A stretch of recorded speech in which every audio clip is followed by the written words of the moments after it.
Jadi khulasohnya, kesimpulannya, ketika datang ajaran Islam, kebiasaan sufisme itu ada, tetapi belum disebut sebagai sufisme, tetapi kahanah ya, au al-irafah itu ada di Jazirah Arab dan di Persia dan di wilayah-wilayah lain.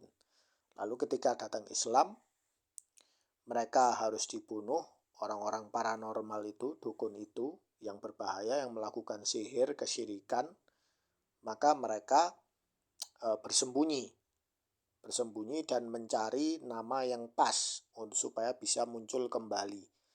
Ya, supaya bisa muncul kembali, mereka mencari nama yang pas.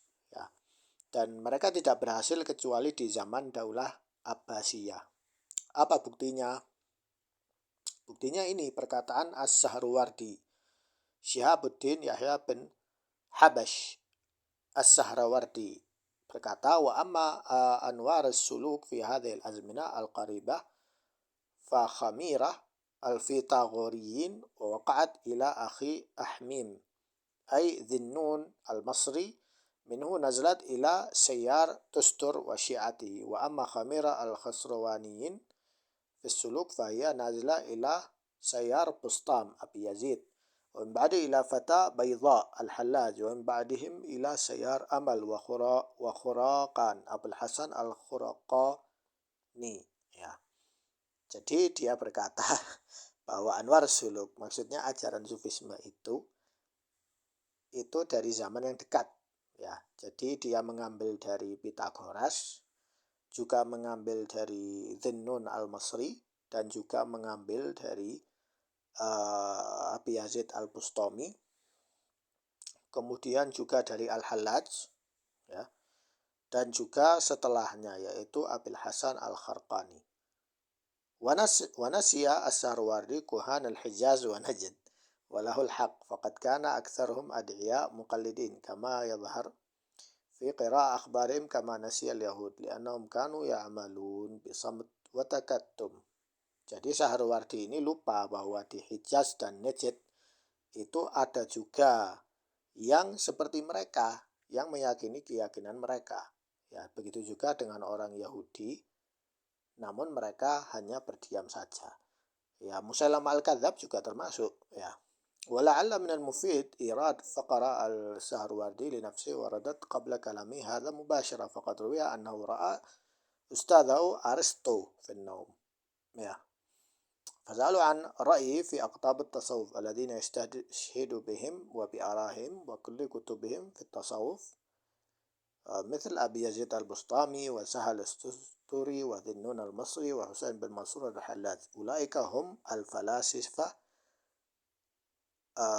Jadi Aristoteles malah menjawab, ulaika humul falasifah wal hukama haqqan ma waqafu 'inda al-ilmi rasmi bal jawazu ila al-ilmi syuhudi wa mashtaghalu bi'alaiqil huyuli falahum zulfa wa husna ma'ab.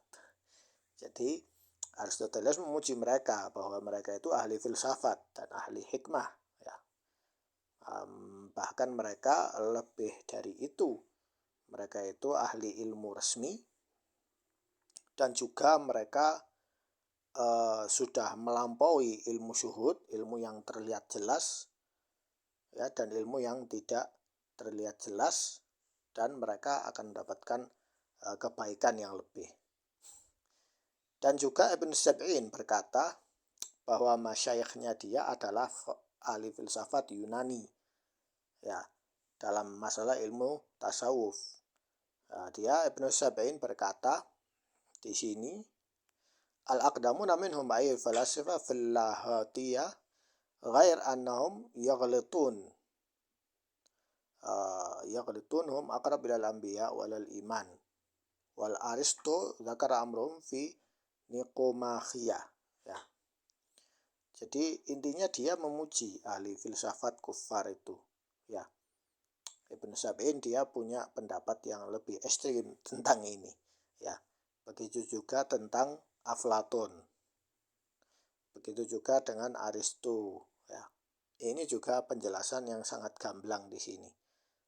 bahwa mereka mengambil ilmu-ilmu mereka dari ahli filsafat Yunani yang kafir. Al-mutasawwif 'indal muslimin justru Yunani wa Kisrawi wa Yahudi wa Hindi wa Arabi jahili.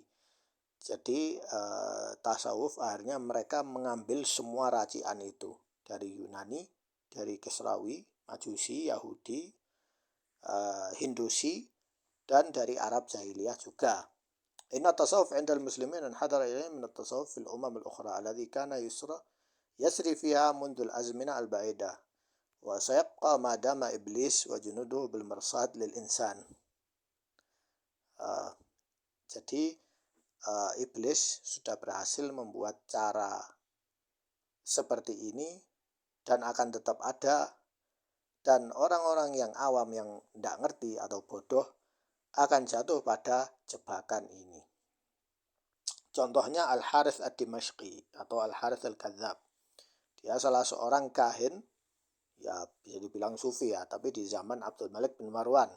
Ya, dia kemudian berkata bahwa saya didapat wahyu. Ya, kemudian dia punya ya istilahnya khawarik ya. Dia ngaku sebagai karomat atau mukjizat. Intinya ini cerita cukup unik ya, tapi mirip seperti para ahli-ahli sihir itu. Jadi al-khawarik itu hal-hal yang di luar nalar terjadi efek dari dia melakukan ritual riyadhah ya, riyadhah pencerahan bagi pikirannya sehingga dia mendapatkan kekuatan di luar nalar itu. Dan Al-Harith al-Kadzab ini dibunuh oleh Abdul Malik bin Marwan di Syam.